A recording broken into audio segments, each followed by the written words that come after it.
بتلا دوں تو آپ کہیں گے حضرت آپ مجھے گالی دے کر کے گئے ہیں۔ نہیں پیارے دوستو، بزم نبی میں آنے کا مقصد یہی ہوتا ہے، اگر کوئی نوجوان شراب پینے کا عادی ہے تو اللہ اس کے رسول کی باتوں کو سن کر کے وہ شراب کو چھوڑ دے۔ اگر کوئی زناکار ہے اور زناکاری میں ہمیشہ مبتلا رہتا ہے، اللہ اس کے رسول کی باتوں کو سننے کے بعد وہ زناکاری سے رک جائے۔ اگر کوئی اپنے ماں باپ کو ستاتا ہے، روزمرہ تکلیفیں دیتا ہے، نئی نوی دلہن جو ہی آتی ہے اپنے ماں باپ کو دھکے دے کر کے اپنے دروازے سے باہر کرا دیتے ہیں، اسے نہ تو ماں باپ کے حقوق پتا ہے۔ پیارے دوستو، ایسے محفلوں میں بیٹھ کر کے اسے اگر ماں باپ کے حقوق کے بارے میں پتا چل جائے تو آپ یہ نہ کہیے گا حضرت کل آپ نے مجھے گالی دے کر کے گیا تھا۔ حضرات محترم، اس لیے شاعر نے کہا ہے اس بزم سے مقصود ہے اصلاح مفاسد، نشتر جو لگاتا ہے دشمن نہیں ہوتا۔ میرے پیارے آقا صلی اللہ تعالی علیہ وسلم کی ذات گرامی ہے، آپ کے صحابہ کرام آپ کے ارد گرد بیٹھے ہوئے ہیں، صحابہ کرام کھڑے ہو کر کے عرض کرتے ہیں یا رسول اللہ علیہ السلام کچھ اچھی باتیں تو بتا دیجئے۔ میرے آقا فرماتے ہیں اے میرے صحابہ، کیا میں تجھے کوئی ایسی چیز بتا دوں جس کو سننے کے بعد تو اپنی زندگی میں انقلاب لا سکتا ہے؟ یا رسول اللہ بتائیے تو صحیح، وہ کون سی بات ہے؟ میرے آقا فرماتے ہیں معاشرے میں، مسلم قوم میں، تمام لوگوں میں سب سے زیادہ اچھا انسان، اے میرے صحابہ بتاؤ تو صحیح کون ہے؟ صحابہ رسول کھڑے ہوتے ہیں، کھڑے ہونے کے بعد عرض کرتے ہیں یا رسول اللہ علیہ السلام، اگر کوئی سب سے زیادہ اچھا انسان ہے تو ہم آپ کی صبح آپ کی شام کو بیٹھتے ہیں، یعنی ہر وقت آپ کے ساتھ رہتے ہیں، ظہر میں آپ کے ساتھ، عصر میں آپ کے ساتھ، مغرب میں آپ کے ساتھ، عشاء میں آپ کے ساتھ، یعنی 5 وقت نماز آپ کے ساتھ پڑھا کرتے ہیں۔ تو یا رسول اللہ ہم سب سے زیادہ افضل ہے۔ عزیزان گرامی وقار، میرے آقا فرماتے ہیں اے میرے صحابہ بتاؤ تو صحیح سب سے زیادہ اچھا انسان کون ہے؟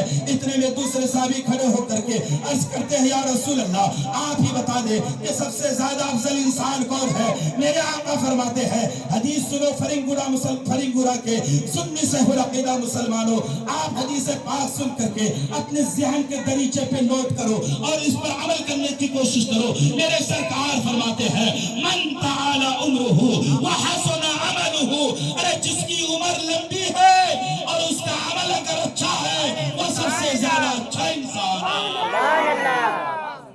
وہ سب سے زیادہ اچھا انسان ہے۔ اب ذرا اپنا گریبان میں جھانک کر کے دیکھیں، آپ نے لمبی عمر تو گزاری ہے، کیا آپ کی زندگی میں نماز ہے کہ نہیں؟ آپ کی زندگی میں روزہ ہے کہ نہیں؟ آپ کی زندگی کے حصے میں پیارے دوستو آپ نے زکوٰۃ دیا ہے کہ نہیں؟ اگر آپ کی زندگی لمبی ہے اور اس لمبی زندگی میں آپ نے عبادت بھی کی ہے، ریاضت بھی کی ہے، تقوی و طہارت بھی اختیار کیا ہے، ماں باپ کے حقوق کو بھی ادا کیا ہے، استاد کے حقوق کو بھی ادا کیا ہے، علماء کرام کی عزت بھی کی ہے، اللہ کے رسول صلی اللہ تعالی علیہ وسلم کے دشمنوں کے ساتھ آپ نے اگر دشمنی کی ہے تو سمجھ جائے آپ کی زندگی اچھی ہے، ورنہ سمجھو مسلمانوں اگر آپ نے یہ ساری چیزیں نہیں کی ہے تو آپ کی زندگی ایک جانور سے بدتر زندگی گزر رہی ہے، کیونکہ جانور کا کام ہے کھانا پینا، زندگی گزار کر کے مر جانا۔ اگر انسان بھی یہی کام کرے گا کہ کھائے گا پیے گا اور زندگی گزار کر کے مر جائے گا تو مسلمانوں سنو پھر حیوان میں انسان میں کیا فرق رہے گا؟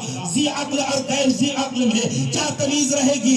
انسانیت اور حیوانیت میں کوئی فرق نہیں رہے گا۔ انسان کو اللہ رب العزت نے اشرف بنایا ہے، انسان کو اللہ رب العزت نے لقد کرمنا بنی آدم کا تاج پہنایا ہے۔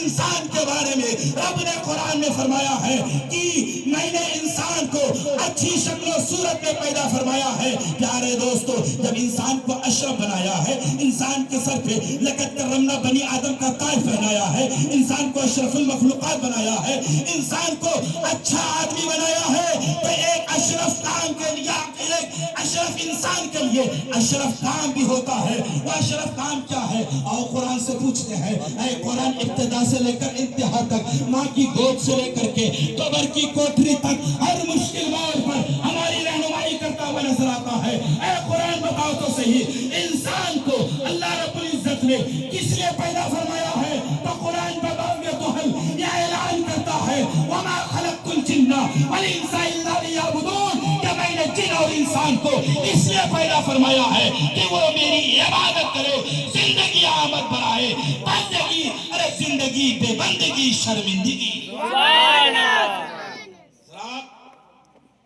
زندگی وہ زندگی ہے جس زندگی میں بندگی ہو, زندگی وہ زندگی ہی نہیں جس زندگی میں بندگی نہ ہو. دوسرے حدیث پاک فی صحابی رسول عرض کرتے, آقا کریم صلی اللہ علیہ وسلم ارشاد فرماتے ہیں, اے میرے صحابہ بتاؤ تو صحیح کہ سب سے زیادہ برا انسان کون ہے؟ صحابی رسول کھڑے ہو کر کے عرض کرتے ہیں, فداک ابی و امی, یا رسول اللہ میرے ماں باپ آپ پر قربان,